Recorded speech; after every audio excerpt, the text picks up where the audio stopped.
Assalamualaikum warahmatullahi wabarakatuh. Jumpa lagi dengan saya, Kacap Jari Donggala di Sabang. Kali ini kita akan membahas tema terkait seperti yang biasanya yang lalu.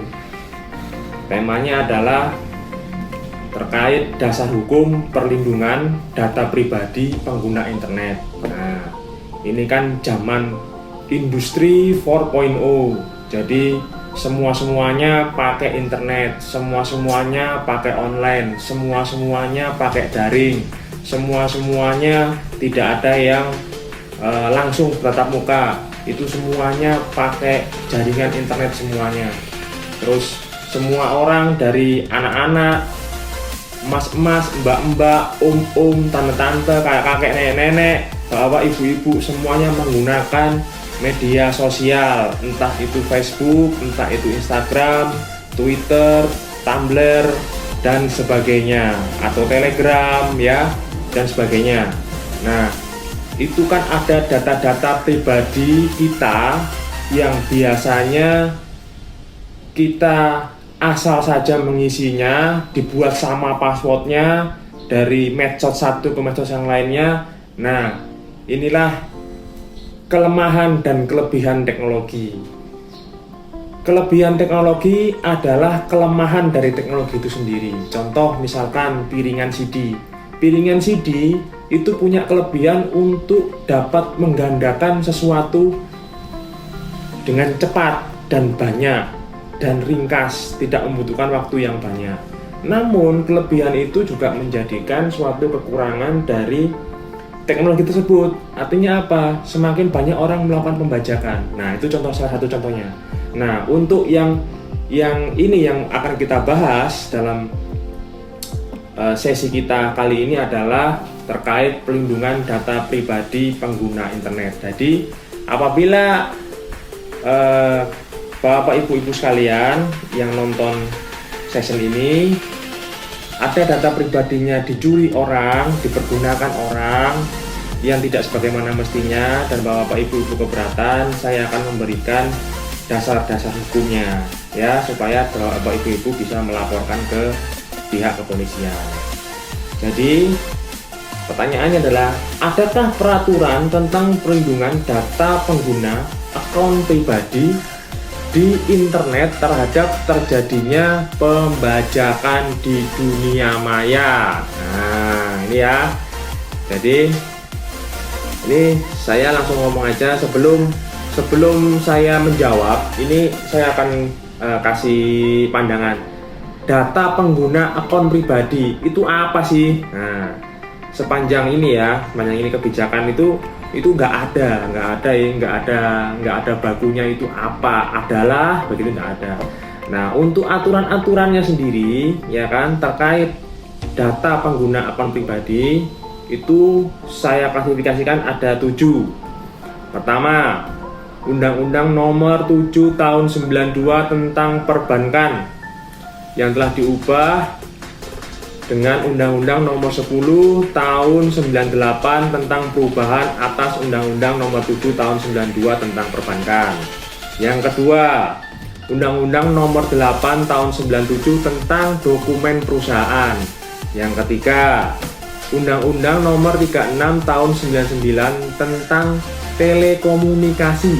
Nah, yang keempat, Undang-Undang Nomor 23 Tahun 2006 tentang administrasi kependudukan. Nah, disingkat Undang-Undang Adminduk. Nah, ya. Itu ada perubahannya 2 kali. Nanti lihat sendiri ya. Undang-Undang Nomor 11 Tahun 2008 tentang informasi dan transaksi elektronik. Biasa kerennya disebut Undang-Undang ITE. Terus ada lagi Undang-Undang Nomor 36 Tahun 2009 tentang kesehatan. Yang terakhir nomor 7, Undang-Undang Nomor 43 Tahun 2009 tentang kearsipan. Nah, meski demikian Bapak Ibu-ibu, setidaknya dalam peraturan tingkat Menteri Komunikasi dan Informatika itu ada aturannya, yaitu Permen Komunikasi dan Informatika nomor 20 tahun 2016 tentang perlindungan data pribadi dalam sistem elektronik. Nah, itu ya. Jadi dalam situ itu memuat adanya ketentuan tentang hak pemilik data pribadi. Kewajibannya pengguna itu apa? Kewajiban penyelenggara sistem elektronik dan penyelesaian sengketanya seperti apa? Itu diatur di peraturan menteri yang tadi saya sebutkan. Ya, ini saya cuplik aja ya. Misalkan, memang pemilik data pribadi ini punya kewajiban, punya. Contohnya, bapak ibu-ibu kalau punya nomor telepon pasti disuruh daftar dulu di 444. 4-nya 4 kali kirim kan, nah sesuai dengan KTP. Nah itu punya kewajiban seperti itu, mendaftarkan kartunya sesuai dengan identitas yang berlaku.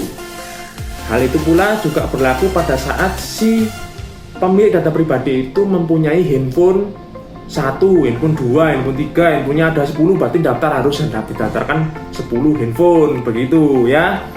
Nah dengan begitu secara timbal balik si pemilik data pribadi akan mempunyai hak-hak atas pendaftaran yang tadi sudah dilakukan.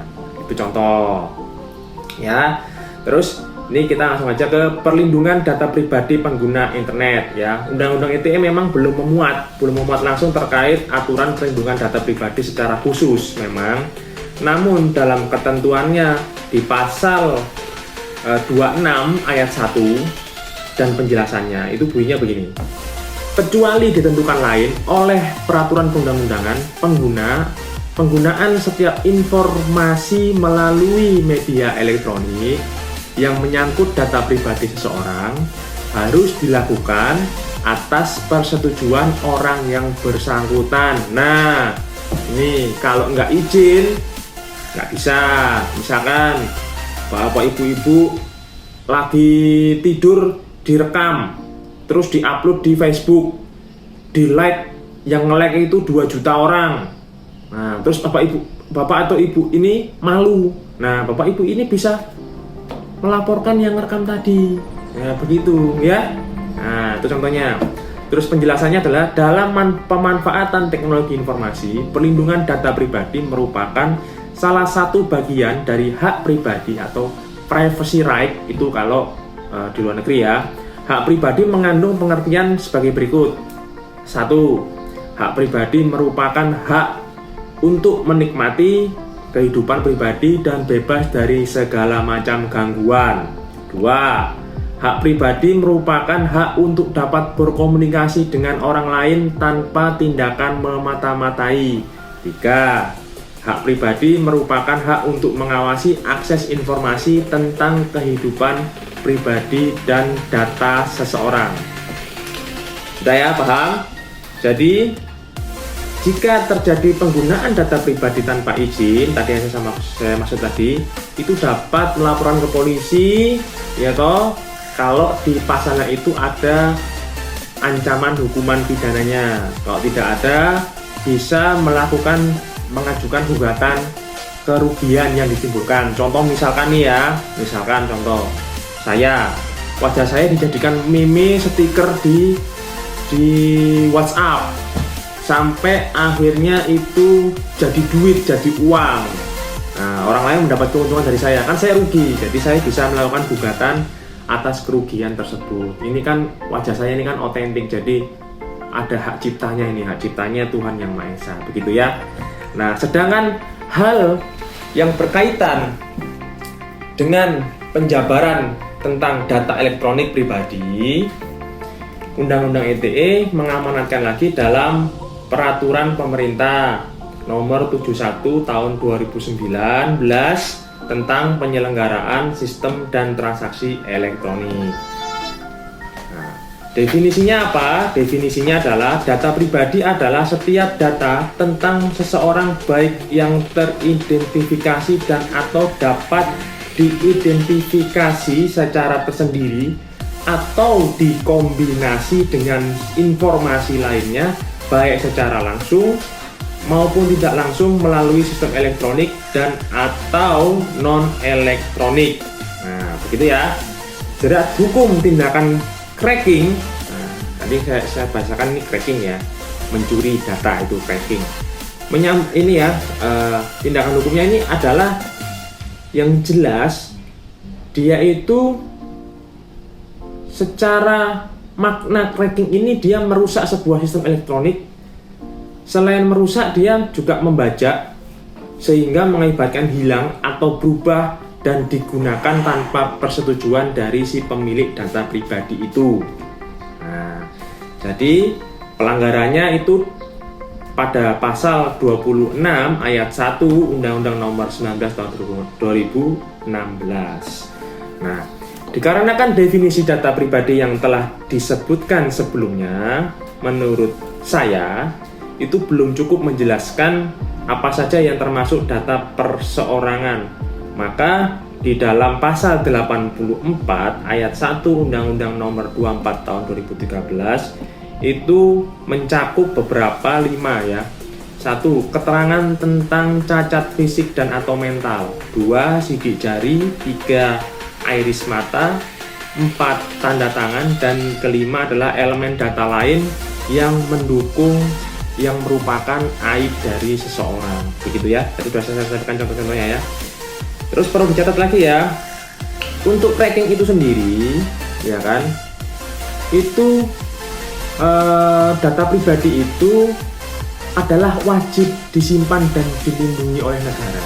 Makanya itu adalah hak dari bapak ibu-ibu yang sudah mendaftarkan data pribadi bapak ibu-ibu melalui sistem elektronik dan mendapatkan hak, yaitu perlindungan oleh negara. Begitu ya. Untuk tindakan cracking tersebut dikatakan perbuatannya termasuk dalam pasal 30 ayat 3 Undang-Undang ITE yang berbunyi, setiap orang, dengan sengaja, dan tanpa hak atau melawan hukum, mengakses komputer dan atau sistem elektronik, dengan cara apapun, dengan melanggar, menerobos, melampaui, atau menjebol sistem pengamanan. Jadi jelas ini ya, jelas sekali. Nah, nggak cuman itu. Tindakan cracking yang memenuhi unsur yang dimaksud dalam pasal 32 Undang-Undang ITE itu mengatur 1. Setiap orang dengan sengaja dan tanpa hak atau melawan hukum dengan cara apapun mengubah, menambah, mengurangi, melakukan transmisi, merusak, menghilangkan, memindahkan, menyembunyikan suatu informasi elektronik dan atau dokumen elektronik milik orang lain atau milik publik. 2. Setiap orang dengan sengaja dan atau hak atau melawan hukum dengan cara apapun memindahkan atau mentransfer informasi elektronik dan atau dokumen elektronik kepada sistem elektronik orang lain yang tidak berhak. 3. Terhadap perbuatan sebagaimana dimaksud dalam ayat 1 yang mengakibatkan terbukanya suatu sistem informasi elektronik dan atau dokumen elektronik yang bersifat rahasia menjadi dapat diakses publik dengan keutuhan data yang tidak sebagaimana mestinya. Jelas ya? Nah, pelanggarannya itu pengenaan jerat hukumnya itu diatur di pasal 48 Undang-Undang ITE. 1. Setiap orang yang memenuhi unsur pasal 32 ayat 1 dipidana penjara paling lama 8 tahun dan atau denda paling lama 2 miliar. Yang kedua, kalau yang melanggar ayat 2-nya paling lama 9 tahun dan denda paling banyak 3 miliar. Untuk ayat 3-nya pidana penjara paling lama 10 tahun dan atau denda paling banyak 5 miliar. Itu ya.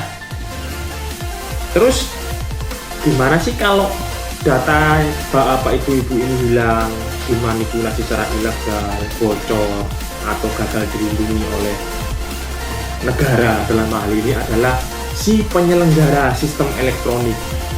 Gimana jika terjadi kegagalan dalam perlindungan tersebut? Si penyelenggara ini atau negara itu wajib memberitahukan secara tertulis kepada si pemilik data tersebut. Nah, kegagalan yang dimaksud ini itu adalah terhentinya sebagian atau seluruh fungsi sistem elektronik yang bersifat esensial sehingga sistem elektronik tidak berfungsi sebagaimana mestinya. Contoh, Bapak Ibu buka handphone, mobile banking, ternyata error. Pasti ada notifikasi dan tulisan di SMS. Maaf, untuk sementara layanan kami tidak dapat digunakan. Mohon maaf atas bla bla bla bla. Begitu ya. Itu salah satu contohnya. Nah, ya, contohnya seperti itu. Nah, terjadinya kegagalan sistem tadi itu disebabkan oleh faktor internal dan faktor eksternal. Jadi nggak perlu saya sebutkan ya. Bapak Ibu bisa menelaah sendiri. Nah, itu tadi sudah saya sampaikan semuanya. Kira-kira kalau ada Bapak Ibu pertanyaan atau komentar atau kurang jelas, Bapak Ibu yang jauh di sana boleh komen di bawah. Jangan lupa yang belum subscribe, yang sudah subscribe bunyikan loncengnya, yang sudah subscribe dan bunyikan loncengnya, tolong di like, tolong di komen, tolong kasih tahu tetangganya, kasih tahu sebelah kanan kiri depan belakang supaya follow atau subscribe channel dari cabang Kejaksaan Negeri Donggala di Sabang. Dengan berakhirnya sesi ini, kami sampaikan untuk tetap jaga jarak, stay safe, and be healthy. Wabillahi taufiq wal hidayah. Wassalamualaikum warahmatullahi wabarakatuh.